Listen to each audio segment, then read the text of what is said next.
Сәлеметсіңдер ме оқушылар? Бүгінгі сабағымыздың тақырыбы мәліметтер типтерін жіктеу. Бүгінгі сабақта білеміз питондағы сөздік, кортеж, логикалық типті және мәліметтер типтерін жіктеуді. Біз алдыңғы тақырыпта питон тіліндегі мәліметтер типімен танысқан болатынбыз. Бүгін мәліметтер типінің сөздік, кортеж, логикалық типтерімен толығырақ танысатын боламыз. Тақырыпқа байланысты сөздікті дәптерімізге жазып алайық. Кортеж дегеніміз тізімдерге ұқсас мәліметтер типінің бір түрі болып табылады. Кортеждің тізімнен айырмашылығы және ұқсастығы. Айырмашылығы кортеж тік жақша емес, жай жақшадан. Мысалы, А тең жай жақшаның ішінде 1, 2, 2 сандар деп жазылады. Кортеж элементтерін өзгерту мүмкін емес. Ұқсастығы қиып алуға болады элементтерді және элементтер әртүрлі мәліметтер типтерінен болуы мүмкін. Енді оқушылар питон бағдарламалау тілінде кортеждерге мысал жазып көрейік. А тең жай жақшамен 1, 2, 2, 3 және әртүрлі элементтер типтерін пайдалануға болатындықтан сандар деп жазайық. Және print командасын қолданып шығарамыз. Print A. Енді runды басайық. Бізде 1, 2, 3 сандар шықты. Сонымен қатар жоғарыда айтып өткендей, біз кортежде элементтерді өзгерте алмаймыз. Мысалы, А0 элементті 10 санына ауыстырайық десек, бізде мынандай қате шығарады.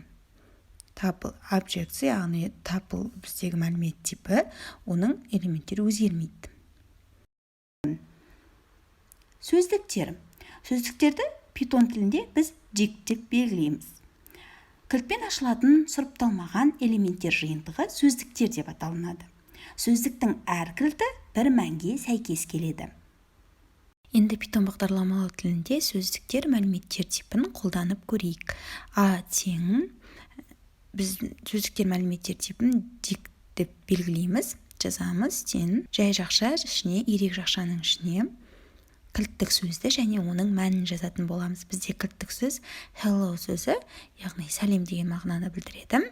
Жай жақшаны жазамыз, тырнақшаның ішіне hello, қос нүктенің көмегімен әрі қарай тырнақшаның ішіне сәлем деп жазатын боламыз. Шығарамыз аны, яғни hello, сәлем деген шықты. Логикалық тип boolean. Логикалық типтерді қарапайым логикалық операторлар, яғни ол жерде тең, терістеу, кіші, үлкен, кіші немесе тең, үлкен немесе тең, және де күрделі логикалық өрнектерді құруға болатын операторлар. Яғни and, or, not. Дағы and дегеніміз және деген мағынаны or немесе not емес дегенді білдіреді. Бұл бізде өрнектерде көбінесе қолданылады. Питон бағдарламалау енді boolean типін питон бағдарламалау тілінде қолданып көрейік. A1 деп алайық. Бұл бізде бірінші санды енгіз деп жазамыз. Input командасымен жақша ішінде, тырнақшаның ішіне бірінші санды енгіз деп жазамыз. Және келесі ол бізде A2. A2 бізде енгіземіз екінші санды. Яғни A2 деп жазамыз, енгіземіз екінші санды.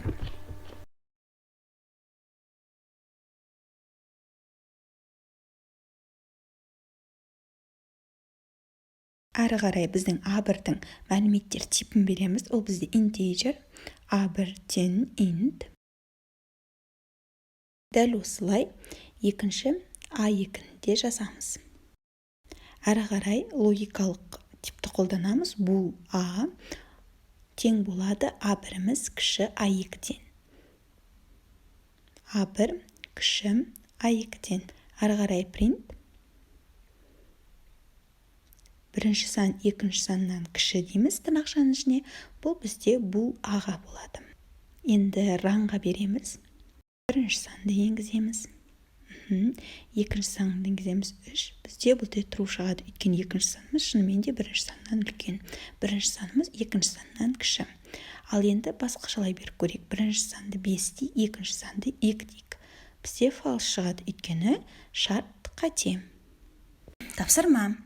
Сіздерге терминдер берілген. Төменде көрсетілген қызметімен сәйкестендір. Осымен сабағымыз аяқталды. Сау болыңыздар.